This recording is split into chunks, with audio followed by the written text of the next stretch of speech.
जैसा कि आज हम पढ़ेंगे बहुपद के बारे में। बहुपद एक बहुत ही सरल और आसान टॉपिक है। बहुपद को कोई भी बच्चा आसानी से पढ़ सकता है, चाहे कक्षा 9 का हो या फिर कक्षा 10 का हो। तो चलिए देखते हैं बहुपद का प्रारंभ कहाँ से हुआ, बहुपद शुरू कहाँ से हुई। तो बहुपद हमारा दो शब्दों से मिलकर बना है, जिसमें से पहला है बहु प्लस और दूसरा है पद। तो इसमें पहला हो गया बहु और दूसरा हो गया पद, जिसमें से बहु का अर्थ होता है अधिक और पद का मतलब मान लीजिए संख्या, अधिक संख्या, यानी कि बहु प्लस पद मतलब होता है अधिक संख्या। जैसे मान लेते हैं यहाँ पर 6x, ये भी एक पद है। 6x स्क्वायर प्लस 5, ये भी एक पद है। अब 4x square plus 3x plus 1, ये हमारा बहुपद है। 3x square plus 4x plus 1, ये भी हमारा बहुपद ही है।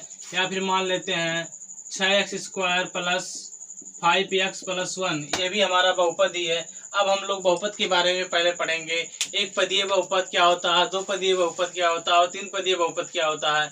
और उसके बाद हम पढ़ेंगे एक घातीय बहुपद, दो घातीय बहुपद और तीन घातीय बहुपद। इन दोनों के होने के बाद हम पढ़ेंगे बहुपद का जोड़ और बहुपद का घटाना, बहुपद का गुणा और बहुपद का भाग। एकदम बहुपद को हम बेसिक लेवल से आप लोगों को पढ़ाएंगे, आप लोग ध्यान से देखिए। चलिए यहाँ से शुरू करते हैं, देखते हैं एक पदी बहुपद के बारे में। एक पदी बहुपद क्या होता है, जैसे हमारा यहाँ पर है 6x स्क्वायर, ये हमारा एक पदीय बहुपद होता है। और मान लेते हैं कामा करके 7x से भी हमारा एक पदीय बहुपद होता है। 2x पावर 8 भी हमारा एक ही पदीय बहुपद होता है, क्योंकि इसमें केवल एक ही पद है और इसमें भी केवल एक ही पद है, इसमें भी एक ही पद है। और इसी तरह मान लेते हैं 8x पावर 2 भी हमारा एक ही पदीय बहुपद है। 9x पावर 3 ये भी हमारा एक पदीय ही बहुपद है, क्योंकि इसमें भी एक पद है और इसमें भी एक पद है। दो पदीय बहुपद मतलब दो। ये यहाँ पर देखते हैं दो पदीय बहुपद क्या होता है। इसी में मान लेते हैं 6x स्क्वायर प्लस 3, ये भी हमारा दो पदीय बहुपद है। एक पद हमारा ये हो गया और दूसरा पद हमारा ये हो गया। और देखते हैं दो पदीय बहुपद, मान लेते हैं यहाँ 4x स्क्वायर प्लस 5x, ये भी हमारा दो पदीय बहुपद हो गया। एक पद हमारा ये है और दूसरा पद हमारा ये है। अब देखते हैं तीन पदीय बहुपद क्या होता है। 4x क्यूब प्लस 5x, ये भी दो पदीय बहुपद ही है। यहाँ पर स्क्वायर था, यहाँ पर क्यूब आ गया।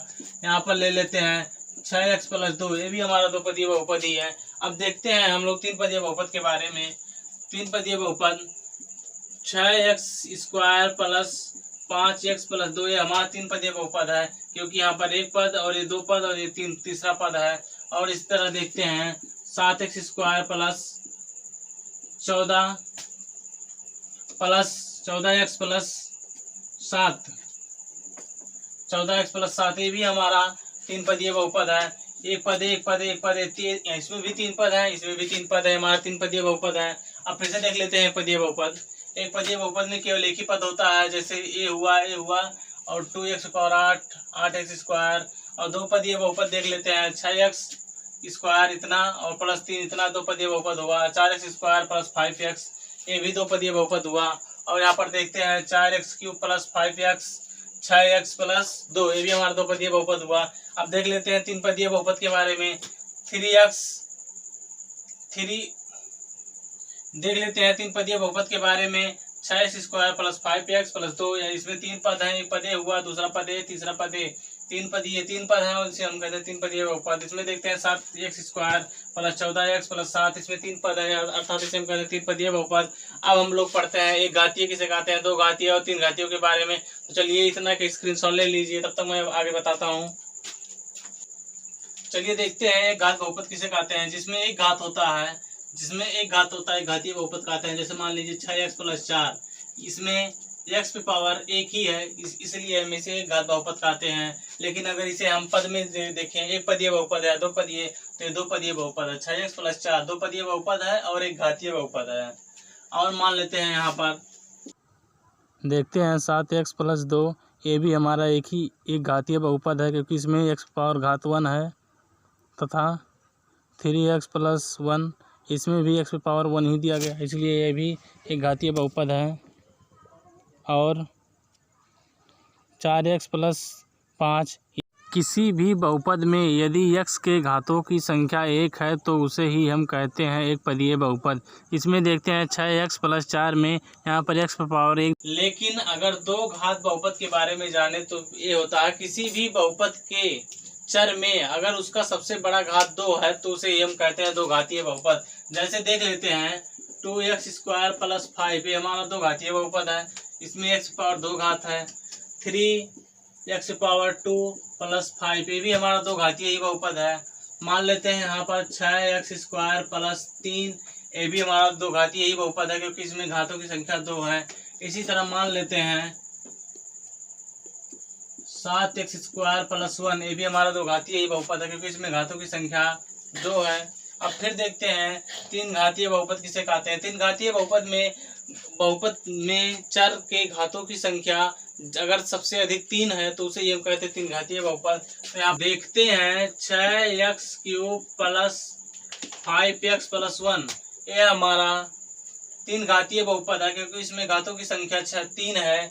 और देखते हैं 7x⁴ 5x + 6, इसमें भी घातों की संख्या सबसे अधिक 3 है, इसीलिए हम लोग इसे तीन घातीय बहुपद कहते हैं। अब हम लोग देखेंगे बहुपदों का जोड़ और घटाना और गुणे उसके बाद भाग। इन सबको देखने से पहले हम लोग देख लेते हैं बहुपदों का गुणनखंड कैसे होता है एकदम आसान तरीकों में। तो चलिए देखते हैं बहुपदों का गुणनखंड के बारे में करने से पहले। तो चलिए हम लोग देख लेते हैं। एक बहुपद हमारा ये हो गया, एक बहुपद इतना और एक बहुपद इतना। इन तीन बहुपदों का गुणनखंड हम एकदम आसान और सरल तरीकों से आपको बताएंगे। आप लोग इन सबको ध्यान से देखिएगा।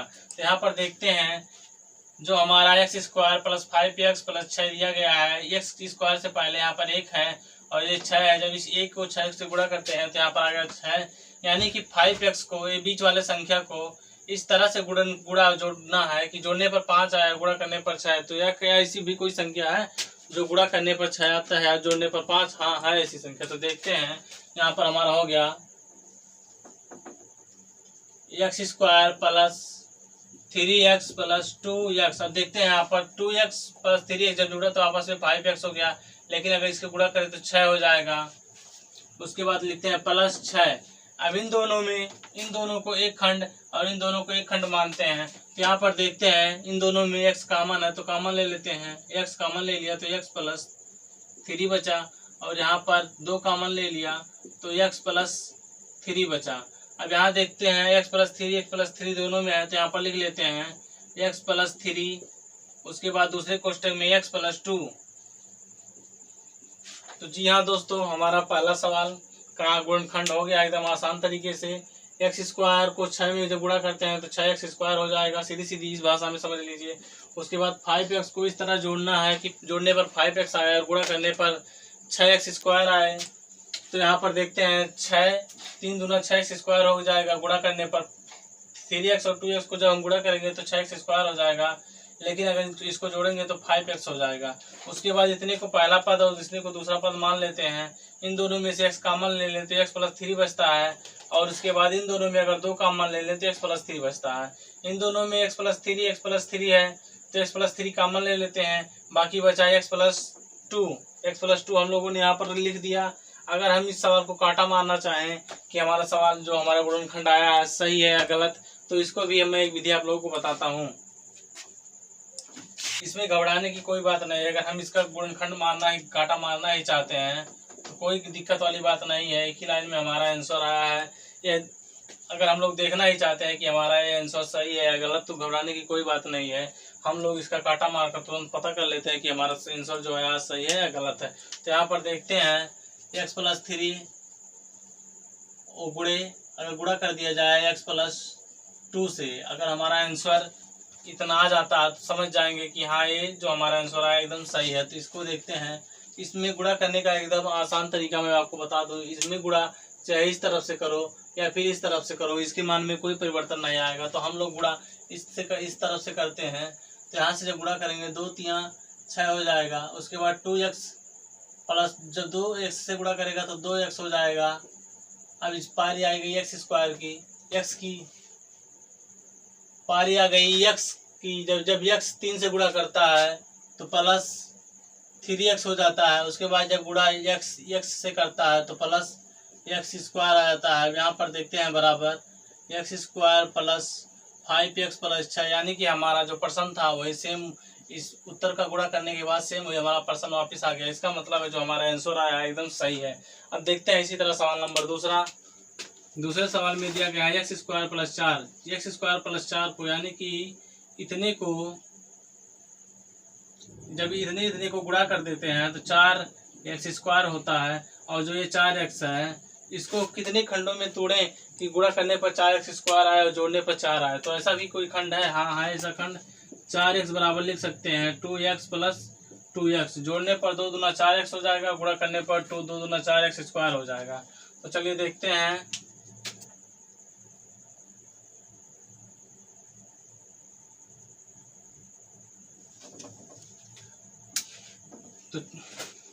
तो चलिए देखते हैं।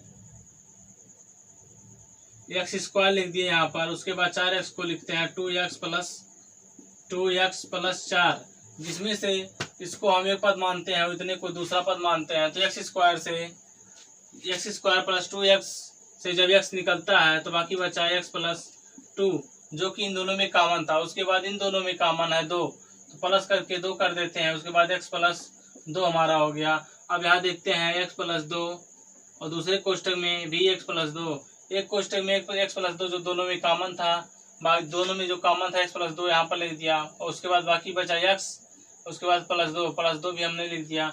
और इस जो कि हमारा एकदम आंसर हो गया। अब देखते हैं, अगर आप लोग चाहें तो इसका काटा भी इसी तरह मार सकते हैं। एक्स प्लस 2 और एक्स प्लस 2 का गुणा कर दे तो आंसर हमारा सेम यही आएगा। अगर आंसर यह आ गया तो आप लोग समझ जाइएगा कि हमारा जो गुणनखंड है एकदम पूरी तरीके से संतुष्ट है। और देखते हैं सवाल नंबर तीसरा। ये थोड़ा सा हार्ड है। यदि यहाँ पर माइनस दिया रहे, यदि एक अचर संख्या से पहले माइनस दिया रहे तो आप लोग तुरंत समझ जाइएगा कि इस वाले संख्या को बड़ा करने के बाद माइनस करके कुछ घटाते हैं तब इतना संख्या वापस लाते हैं। तो यहाँ पर देखते हैं 4 एक्स स्क्वायर को जब 1 से गुणा करते हैं तो 4 एक्स हो जाता है हमारा। तो इसको 3 एक्स को क्या उसमें जोड़ें और क्या घटाएं कि हमारा 4 एक्स स्क्वायर ही आए। तो ऐसा करने के लिए हम लोग यहाँ पर देखते हैं 4 x square minus 4 x plus x, लेकिन अगर इस 4 एक्स प्लस एक्स को गुणा करें तो माइनस 4 एक्स स्क्वायर ही आएगा। अब यहाँ पर देखते हैं माइनस 1 जो था इन दोनों का एक पद और इसको दूसरा पद मान लेते हैं। इन दोनों में कॉमन क्या है 4 एक्स बाहर कर लेते हैं, बाकी बचा एक्स माइनस 1। अब इन दोनों में देखते हैं, इन दोनों में कॉमन केवल 1 है तो प्लस 1 कॉमन ले लेते हैं, एक्स माइनस 1 बाकी बचा। अब इसको और इसको एक कोष्टक में लिख देते हैं एक्स माइनस 1, इसको और इसको एक कोष्टक में लिख देते हैं तो हो जाएगा एक्स माइनस 1 और दूसरे कोष्टक में हो जाएगा 4 एक्स प्लस 1, जो कि हमारा सेम आंसर आ गया। यदि हमें इसको भी काटा मारना है तो 4 एक्स प्लस 1 को गुणा करते हैं एक्स माइनस 1 से तो हमारा जो यही आंसर आएगा। अगर ये आ गया तो समझिए सही है, नहीं तो दूसरा समझिए गलत है। अब हम लोग देखते हैं बहुपदों का जोड़। बहुपद को जोड़ते कैसे हैं, घटाते कैसे हैं, गुणा कैसे करते हैं और भाग कैसे करते हैं। तब तक इतने का स्क्रीनशॉट आप लोग ले लीजिएगा। चलिए हम लोग बहुपद के जोड़ को एकदम आसानी से समझते हैं, जिसमें से पहला हमारा दिया गया है एक्स स्क्वायर, जिसमें से पहला हमारा दिया गया है x square minus 3x plus 2 तथा x square minus 3x plus 2/3। तो देखते हैं यहाँ पर x square minus 3x plus 2, उसके बाद दिया गया है x square minus 3x plus 2/3। इसको हमें जोड़ना है तो इसको क्या करते हैं, जो समान होते हैं उन्हीं को जोड़ते हैं, जो समान नहीं होते हैं उन्हें हम अलग लिख देते हैं। तो इसमें समान है 2 और 2 प्लस 3 को अगर हम जोड़ते हैं तो यहाँ पर देख लेते हैं 2 प्लस 2/3 को जोड़ते हैं 3 दूना 6, 2 8/3 हो जाएगा। यहाँ पर हम लिख लेते हैं 8/3, उसके बाद प्लस का चिन्ह लगा देते हैं 3x माइनस 3x हो गया 6x, माइनस का चिन्ह माइनस लग दिए। उसके बाद देखते हैं एक्स स्क्वायर तो यहाँ पर हो गया 2x स्क्वायर। तो यहाँ पर देखते हैं x square minus 3x plus 2, फिर इसको जोड़ते हैं x square minus 3x plus 2/3 को अगर हम जोड़ते हैं तो इतना आता है हमारा answer 2x square minus 6x plus 8/3। अब देखते हैं दूसरे को किस तरह करते हैं।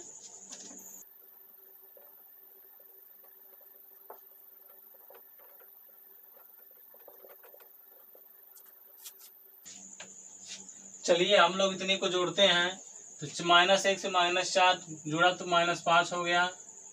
उसके बाद -3 से +4 जुड़ा तो x हो गया। उसके बाद x हो गया। -3 से +4 जब जुड़ता है तो x हो गया। उसके बाद जो जिसका धन अधिक है उसको लिख देते हैं। इसमें +4 अधिक है, -3 कम है, तो यहाँ पर प्लस लिख देते हैं। 3x² + 4x² बराबर 7x², जो कि हमारा आंसर आ गया। यदि हम लोग इसका काटा मारना चाहें तो इतने में से इतने को घटा देते हैं तो इतना हमारा आ जाएगा। अगर उतना आ गया तो समझ लीजिए कि हमारा आंसर एकदम सही आया है और हम लोगों ने जो हल किया है वो भी एकदम सही है। अब इसी तरह देखते हैं सवाल नंबर इस तीसरे जोड़ को। उसके बाद लगाएंगे हम लोग घटाना।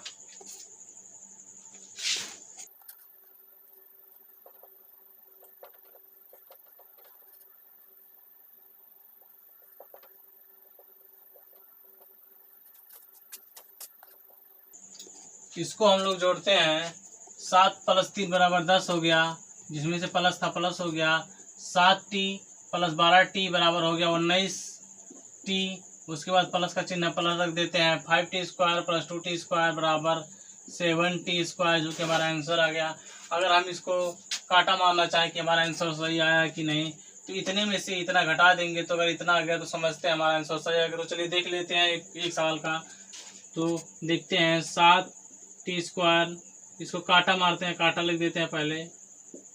7t² + 19t + 10 में से 2t² को घटाते हैं 7x + 3। अगर हम इतने को घटाते हैं तो यहाँ पर माइनस कर देते हैं। यहाँ पर माइनस करने से पूरे सवाल में माइनस आ जाता है। जहाँ माइनस आता है वहाँ प्लस हो जाता है, और जहाँ प्लस होता है वहाँ पर माइनस हो जाता है। तो यहाँ पर 10 में से -3 घटा तो 7 बचा।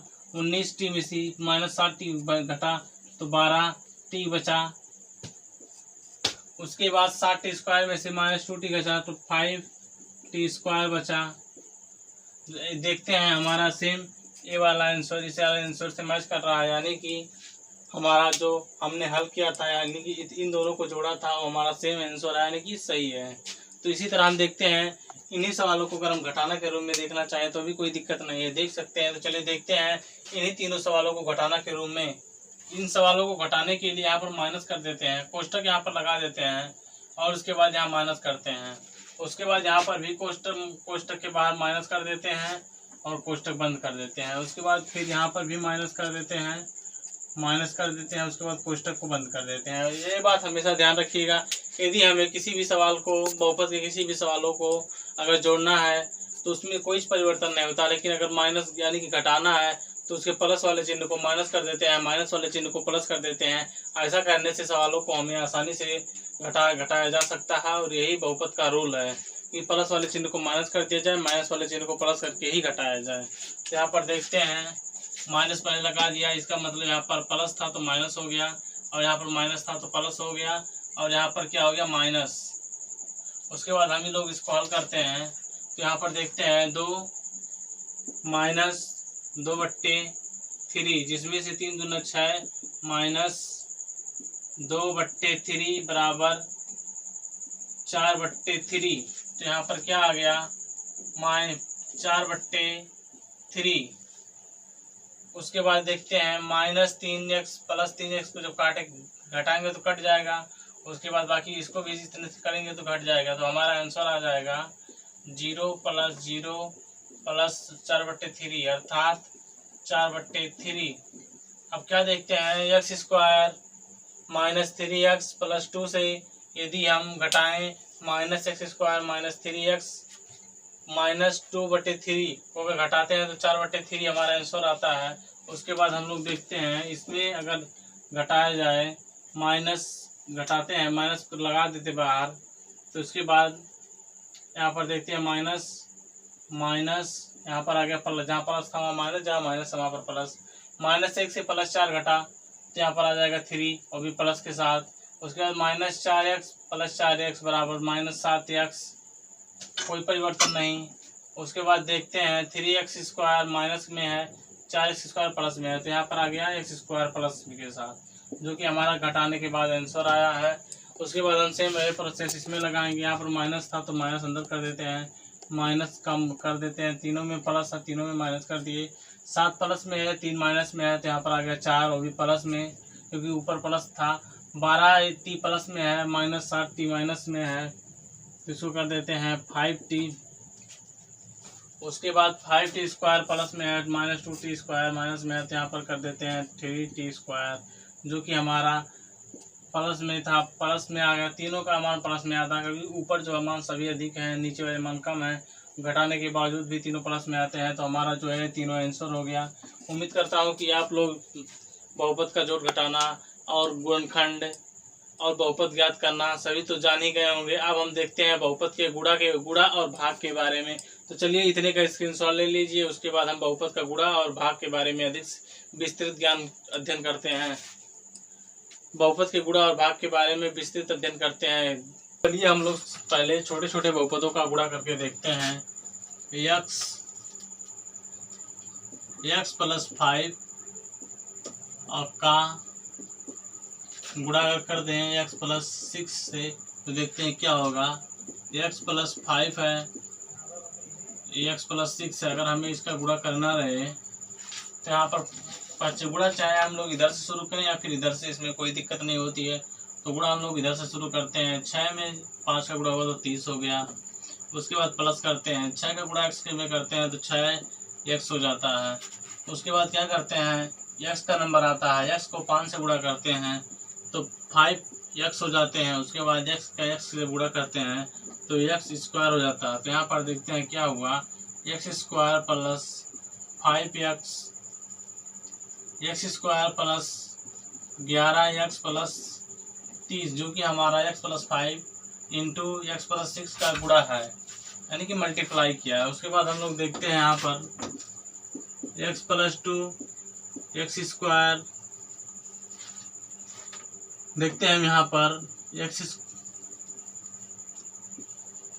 स्क्वायर प्लस 5x प्लस 6 तथा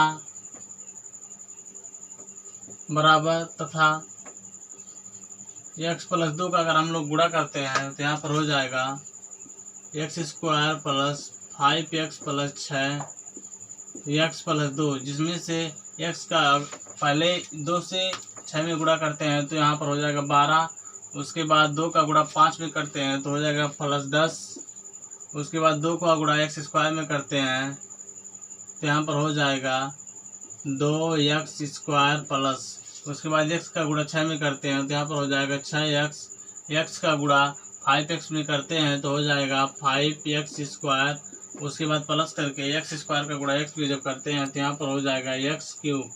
तो आप लोग तो समझ ही रहे होंगे कि यहाँ पर 12 का 12 उतार देते हैं, 10x प्लस 6x बराबर 16x। उसके बाद प्लस है तो प्लस कर देते हैं।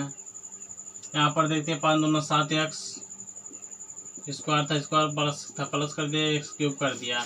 इसी तरह हम लोग एक और सवाल देख लेते हैं। एक और सवाल देखते हैं, x square plus 4x plus 2, 4x plus 4। उसके बाद हम लोग देखते हैं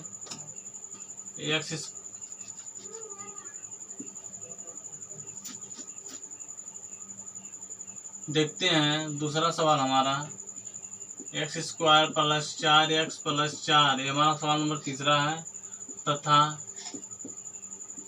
x square plus 6x plus 9, इसका भी हम मल्टीप्लाई करते हैं। यहाँ पर देख लेते हैं x square plus 4x plus 4, x square plus 6x plus 9, इसका हम मल्टीप्लाई जब करते हैं तो यहाँ पर देख लेते हैं 4 में जब 9 का गुणा होगा तो 36 हो जाएगा। उसका प्लस था प्लस कर दिए। 9 के बाद फिर 9 का गुणा जब 4x में करते हैं तो 36 हो जाता है, x हो जाता है। उसके बाद फिर 9 का गुणा जब x स्क्वायर में करते हैं तो 9x स्क्वायर हो जाता है जो प्लस के साथ। उसके बाद देखते हैं 6x का गुणा 4 में करते हैं तो 24x हो जाता है। इस 24x को हम लोग अगर 24x यानी कि x के सापेक्ष अगर इसमें है तो भी लिखते हैं, नहीं तो वरना हम अलग लिख देते हैं। अभी मैं उसको भी बता दूंगा आप लोगों को। यहाँ पर देते हैं 6 चौक 24, 24x हो गया। 4x 6x और 4x को जब गुणा करते हैं तो 6 चौक 24, 24x स्क्वायर हो गया जो प्लस के साथ। उसके बाद यहाँ पर देखते हैं 6 का जब x में गुणा होता है तो 6x क्यूब। उसके बाद यहाँ पर देखते हैं x स्क्वायर का जब 4 में गुणा होता है तो 4x स्क्वायर, 4x स्क्वायर। उसके बाद 4 उसके बाद x स्क्वायर का जब 4x में गुणा होता है तो हो जाएगा 6x पावर क्यूब। अब यहाँ पर देखते हैं x स्क्वायर है और यहाँ पर भी x स्क्वायर है, तो इसका x पावर 4 होता है तो इसमें इस पूरे में है ही नहीं, तो यहाँ पर लिख देते हैं x पावर 4 अलग से। उसके बाद यहाँ पर घटा जोड़ देते हैं, तीनों में है। यहाँ पर 36 आया तो 36 लिख दिए। उसके बाद देखते हैं 24x प्लस 36x यानी कि 24 36 यानी कि 60x प्लस के साथ 60x कर दिए। उसके बाद क्या करते हैं 9x 24x प्लस 4x को आपस में जब जोड़ देते हैं तो 9 और 4 13 हो गया। यहाँ पर देखते हैं 9 4 13 4 17 में सी 7 लिख देते हैं, 17 का 7 लिख दिया। यहाँ बचा 2 यानी कि 3 37x स्क्वायर जो कि हमारा प्लस के साथ है। यहाँ देखते हैं 37x स्क्वायर जो कि हमारा प्लस के साथ में है। उसके बाद देखते हैं 6 दूनी 12 x क्यूब। उसके बाद देखते हैं प्लस 4 x पावर 4। अब मैं आप लोगों को फिर से बता देता हूँ, पहले 9 का गुणा इस पूरे में करते हैं, उसके बाद 6x का गुणा पूरे में करते हैं, उसके बाद x स्क्वायर का गुणा पूरे में करते हैं, उसके बाद 4 9 का गुणा पूरे में करते हैं तो इतना आया, 6x का गुणा करते हैं तो इतना आया और इसका गुणा करते हैं तो इतना आया। उसके बाद इन तीनों को जोड़कर जो आंसर आता है हम लोग यहाँ पर लिख देते हैं, जो हमारा होता है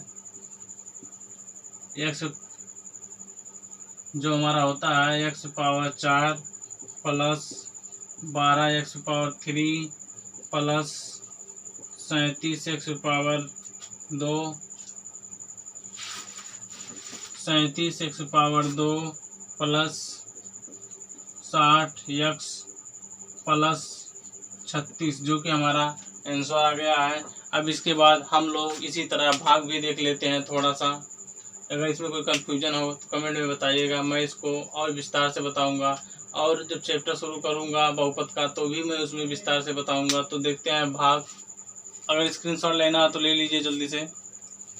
जैसा कि चलिए अब हम लोग देखते हैं बहुपदों के भाग के बारे में, जिसमें से हमारा पहला दिया गया है x plus 1 3x square plus x minus 1, जिसमें से इतने को इसमें भाग देना है। इसमें से पहले पद लेते हैं x को और इसको पहले से लेते हैं। इसमें x है, इसमें 3x स्क्वायर है, यहाँ पर लिख देते हैं 3x। जब 3x का इसमें गुणा करते हैं तो हो जाएगा 3x स्क्वायर। उसके बाद इसमें गुणा करते हैं 3x का एक में गुणा करते हैं तो प्लस हो जाएगा 3x। उसके बाद घटाने वाली स्थिति में प्लस के स्थान पर माइनस हो जाता है, माइनस के स्थान पर प्लस हो जाता है। इसमें से इतना कट गया, बाकी बचा माइनस 2x माइनस 1। अब क्या करते हैं, ये x है या माइनस 2x है, यहाँ पर माइनस 2 कॉमन ले लेते हैं।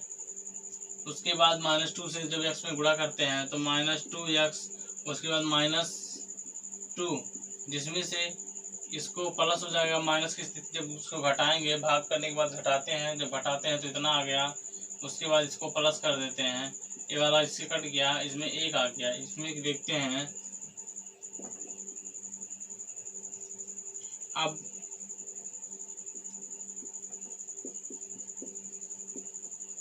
भागफल बराबर 3x माइनस 2, शेषफल बराबर 1 जो कि हमारा आंसर है। अब उसके बाद हम देखते हैं दूसरे को हम लोग देखते हैं x minus 2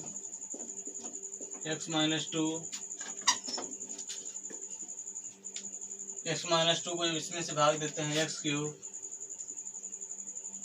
plus 3x square minus 12x plus 4। जब इसमें से इसको भाग देते हैं तो हमारा आ गया, इस यहाँ पर x है, यहाँ पर x क्यूब है, तो यहाँ पर लिख देते हैं x स्क्वायर। एक्स स्क्वायर से जब इसमें गुणा करते हैं तो हो गया या एक्स क्यूब, और इससे जब इसमें गुणा करते हैं तो हो गया -2x²। अब यहाँ पर क्या करते हैं, घटाते हैं। घटाने वाली प्रक्रिया में प्लस के स्थान पर माइनस होता है, माइनस के स्थान पर प्लस होता है। उसके बाद क्या करते हैं, इससे ये कट गया, यहाँ पर आया 5x² माइनस 12x प्लस 4। अब क्या करते हैं, यहाँ पर 5x² है और यहाँ पर x है, तो क्या करते हैं 5x यहाँ पर लिख देते हैं। 5x लिख दिए, उसके बाद 5x को x से गुणा करते हैं तो यहाँ पर आ गया 5x²। उसके बाद 5x को जब 2 से गुणा करते हैं तो आ गया -10x। उसके बाद क्या करते हैं, जब माइनस वाली स्थिति में आते हैं तो यहाँ पर प्लस के स्थान पर माइनस और माइनस के स्थान पर प्लस है, यह इससे कट गया, यहाँ पर बचा -2x प्लस 4। उसके बाद हम लोग क्या करते हैं, यहाँ पर -2x है और यहाँ पर केवल x है, तो हम यहाँ पर लिख देते हैं -2। उसके बाद हम लोग देखते हैं -2 को जब x से गुणा करते हैं तो यहाँ पर आ गया -2x। उसके बाद -2 पर मिलकर हो जाता है 4। अब यहाँ पर घटाने वाली प्रक्रिया में प्लस के स्थान पर माइनस, माइनस के स्थान पर प्लस, इतना बराबर 0 लिख देते हैं, जो कि हमारा आंसर आ गया। इससे हम लोग इतना भाग दिए, इतना भागफल आया, उसके बाद 0 शेषफल आ गया हमारा। अब इसी तरह देख लेते हैं सवाल नंबर तीसरा। तीसरे में क्या दिया गया है, t² माइनस 4, यहाँ पर t ही रहेगा, t² माइनस 4t प्लस 3। उसके बाद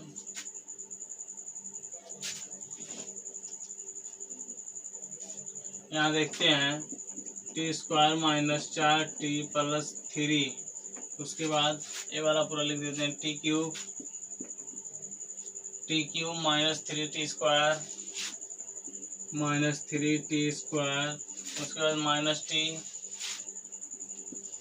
उसके बाद +3, यहाँ से लिख देते हैं +3। उसके बाद जब इतने को उसमें भाग देते हैं तो यहाँ पर t² यहाँ पर t³ है, कर देते हैं यहाँ पर t, जब t से t² में आया तो t³ कर दिया। उसके बाद -4t² कर दिया। उसके बाद 3t कर दिया, प्लस में 3t। अब देखते हैं, इसको हम घटा देते हैं, यहाँ पर माइनस कर देते हैं, यहाँ पर प्लस, यहाँ पर माइनस, ये इससे कट गया। यहाँ पर आया t² minus 3t minus t minus 4t plus t आया, 4t प्लस 3 आया। अब देखते हैं हमारा शेषफल